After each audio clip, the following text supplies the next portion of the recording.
وتكثيفه والاستمرار فيه حتى تحقيق النصر واسترداد الحقوق المسلوبة، مستلهمين معاني التضامن والفداء من أرواح شهدائنا وشهداء فلسطين، وسائرين على خطى الشهيد المؤسس فرحات حشاد الذي أسرع بموقفه وموقف الاتحاد من اغتصاب فلسطين، وكان وراء تطوع العديد من الشباب التونسي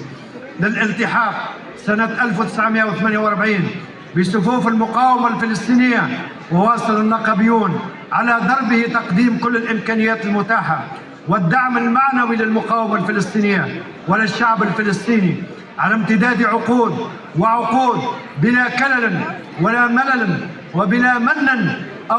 أو تبجح. فهذا واجب تضمنته مبادئ الاتحاد وقانونها الأساسي وسطرته مسيرة زعمائه وقادته.